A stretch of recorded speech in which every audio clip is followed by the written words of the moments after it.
جمال مصطفیٰ یا نظر باقی گلیوں. بسم اللہ الرحمن الرحیم. الحمدللہ رب العالمین والعاقبۃ للمتقین والصلاة والسلام علی سید الانبیاء والمرسلین وعلی آلہ واصحابہ وازواجہ وذریتہ اجمعین. اعوذ باللہ من الشیطان الرجیم. بسم اللہ الرحمن الرحیم. ان اللہ وملائکتہ یصلون علی النبی یا ایہا الذین آمنوا صلوا علیہ وسلموا تسلیما.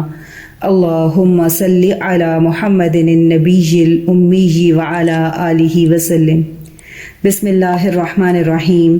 رب اشرح لی صدری ویسر لی امری واحلل عقدۃ من لسانی یفقہوا قولی.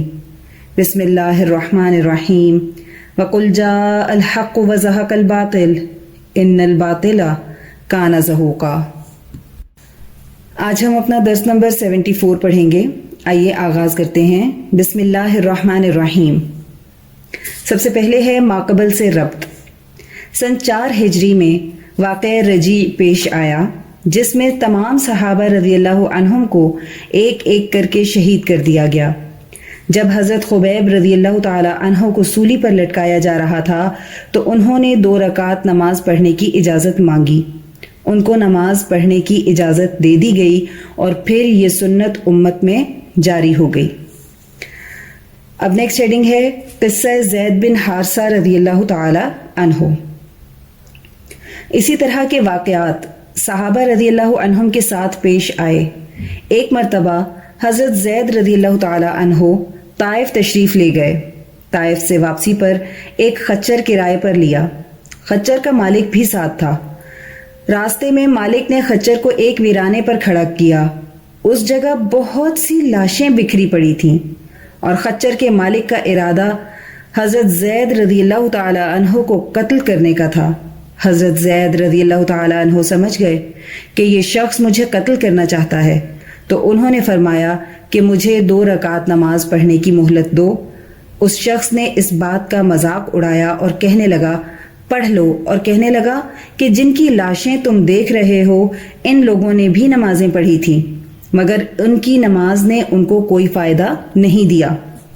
حضرت زید رضی اللہ تعالی عنہ نماز سے فارغ ہوئے تو وہ شخص قتل کرنے کے ارادے سے آگے بڑھا. حضرت زید رضی اللہ تعالی عنہ نے فرمایا یا ارحم الراحمین. یہ کلمات زبان سے نکلتے ہی غیب سے آواز آئی لا تقتلہ، ان کو قتل نہ کرو. یہ ناگہانی آواز سن کر وہ شخص خوف زدہ ہو گیا اور جب اس کا خوف دور ہوا تو اس نے دوبارہ حملے کا ارادہ کیا. حضرت زید رضی اللہ تعالیٰ عنہ نے پھر یا ارحم الراحمین فرمایا. وہ شخص پھر پیچھے ہٹا. پھر تیسری بار حملہ کرنے کے لیے آگے بڑھا تو حضرت زید رضی اللہ تعالیٰ عنہ نے پھر ندا دی یا ارحم الراحمین. اچانک دیکھا ایک سوار نیزہ ہاتھ میں لیے ہوئے ہے اور اس نیزے کے سرے پر آگ کا شعلہ ہے. اس سوار نے نیزے سے اس شخص کو مارا تو اسی وقت وہ مردہ ہو کر زمین پر گر پڑا. بعد میں وہ سوار حضرت زید رضی اللہ تعالی عنہ سے کہنے لگا کہ جب آپ نے پہلی بار یا ارحم الراحمین کہا اس وقت میں 7ویں آسمان پر تھا. جب آپ نے دوسری مرتبہ کہا تو میں آسمان دنیا پر پہنچ چکا تھا اور جب آپ نے تیسری بار کہا تو میں آپ کے پاس آ پہنچا. ایک روایت میں ہے کہ رسول اللہ صلی اللہ علیہ وآلہ وسلم نے فرمایا اللہ سبحانہ و تعالی کی طرف سے ایک فرشتہ مقرر ہے جو شخص 3 بار یا ارحم الراحمین کہتا ہے تو فرشتہ اس کے جواب میں کہتا ہے ارحم الراحمین تیری طرف متوجہ ہو گیا پس مانگ اور درخواست کر. نیکسٹ ہیڈنگ ہے قصہ حضرت ابو معلق انصاری رضی اللہ تعالی عنہ. اسی قسم کا واقعہ حضرت ابو معلق انصاری رضی اللہ تعالیٰ عنہ کے ساتھ بھی پیش آیا. وہ بہت عابد اور زاہد تھے، بہت تقوی والے تھے. تجارت کی غرض سے اکثر سفر کیا کرتے تھے. ایک مرتبہ سفر کے دوران ایک رہزن ڈاکو سے ان کا سامنا ہو گیا۔ وہ ہتھیاروں سے لیس تھا۔ کہنے لگا، جو کچھ تیرے پاس مال ہے سب دے دے اور میں تجھے بھی زندہ نہیں چھوڑوں گا۔ حضرت معلق انصاری رضی اللہ تعالیٰ عنہ فرمانے لگے، میری جان لے کر کیا کرے گا؟ مال چاہیے تو مال لے لے۔ اس راہزن نے کہا کہ تمہاری جان بھی مطلوب ہے۔ اس وقت حضرت ابو معلق انصاری رضی اللہ تعالیٰ عنہ نے فرمایا، مجھے 2 رکعت نماز پڑھنے کی اجازت دے دو۔ اس نے کہا، جتنی چاہے پڑھ لو۔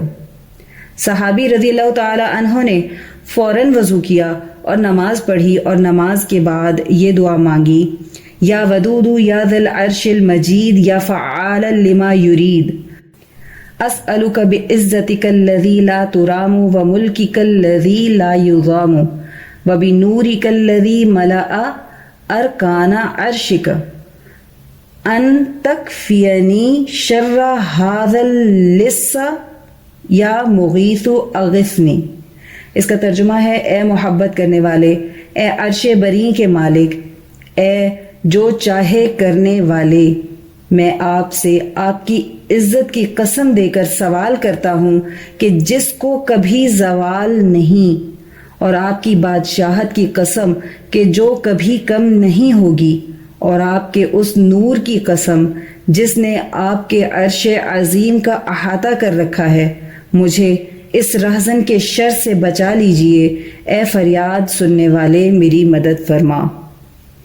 حضرت ابو معلق انصاری رضی اللہ تعالیٰ عنہ نے یہ دعا 3 بار مانگی اور اچانک دیکھا کہ ایک سوار نیزہ ہاتھ میں لیے ہوئے اس رہزن ڈاکو کی طرف بڑھا اور اس کو قتل کر دیا۔